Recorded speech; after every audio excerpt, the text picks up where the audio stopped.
Saludos cordiales, bienvenidos a una nueva cápsula financiera, el podcast que todos los días, de lunes a jueves a las 9 de la noche, brinda información certera de los mercados nacionales e internacionales, financieros y geoestratégicos para tomar decisiones acorde a los éxitos que se esperan. Don Vidal Villalobos, bienvenido.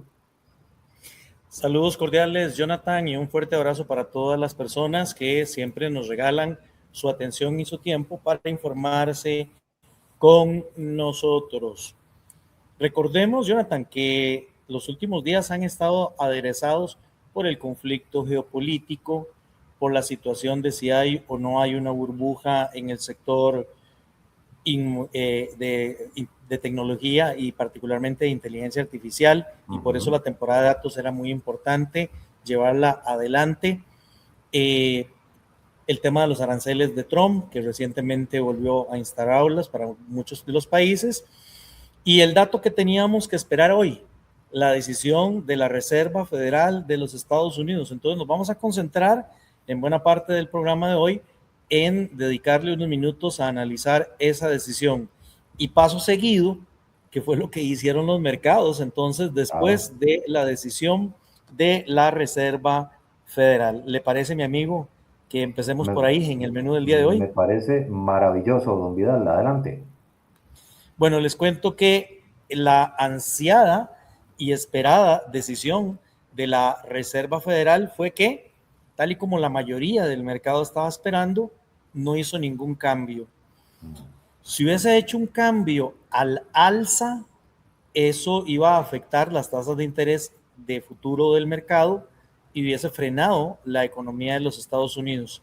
Si hubiese tomado una decisión a la baja, el ambiente tenso, particularmente en el tema geopolítico, no daba como para justificarla y más bien podría generar temores por la poca comunicación que estamos teniendo de parte de las autoridades de la Reserva Federal, y que el mercado podría más bien interpretar el hecho de que la Reserva Federal sabe algo que nosotros no sabemos y por eso están bajando las tasas de interés.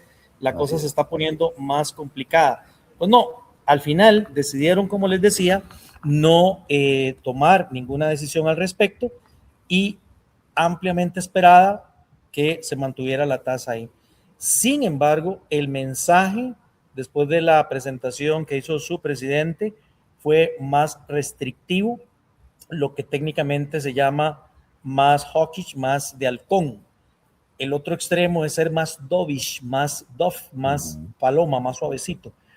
Y algunos inversionistas no estaban esperando esto. Dejó claro la Reserva Federal que la prioridad va a ser, sí, controlar la inflación y que aún no existen las condiciones para flexibilizar la política monetaria.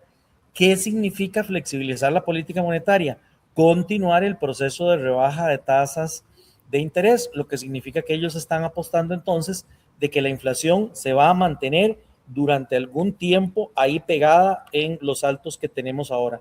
¿Cuáles fueron los principales mensajes del comunicado de la Reserva Federal?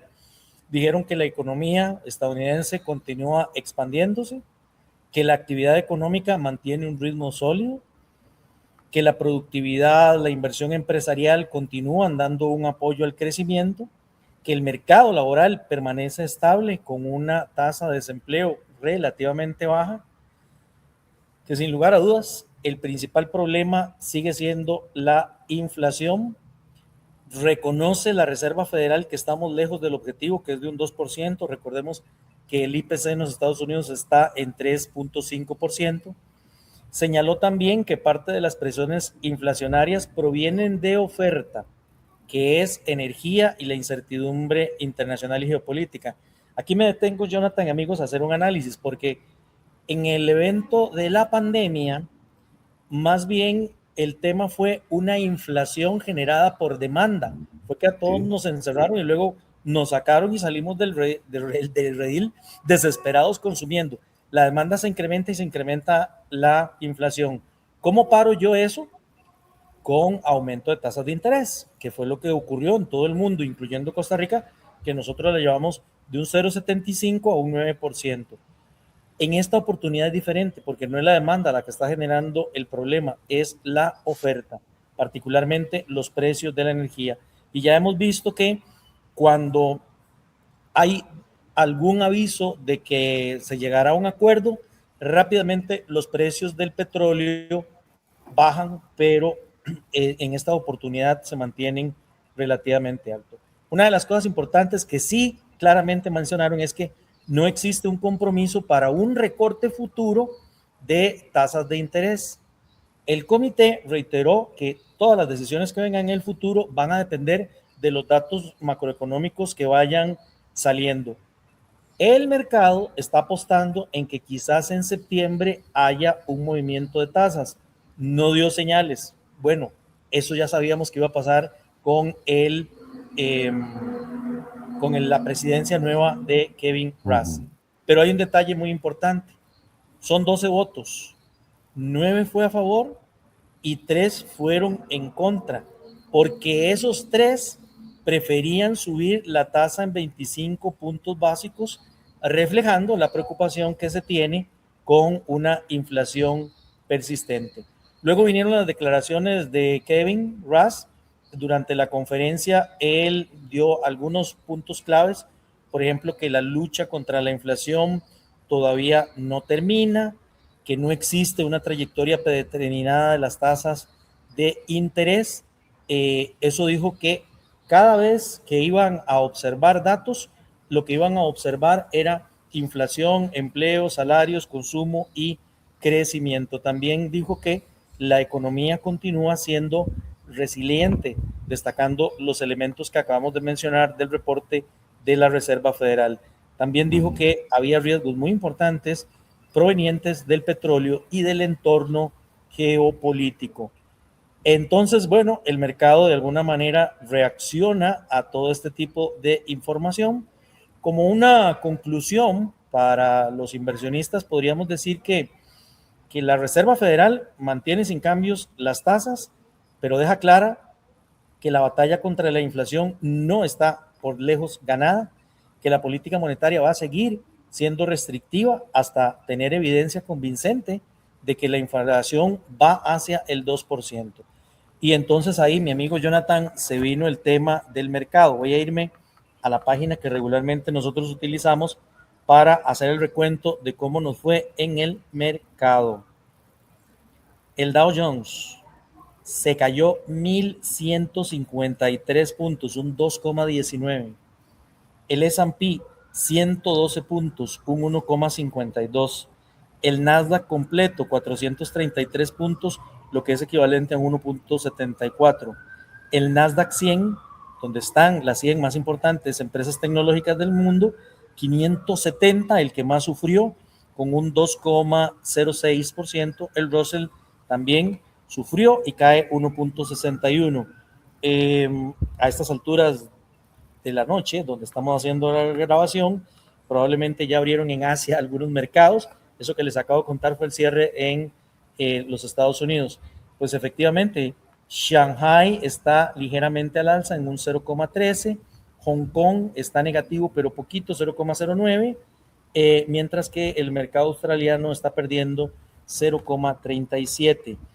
Estábamos naturalmente esperando que si el mensaje de la Fed es que las tasas de interés se van a mantener altas, eso significa que las del mercado también.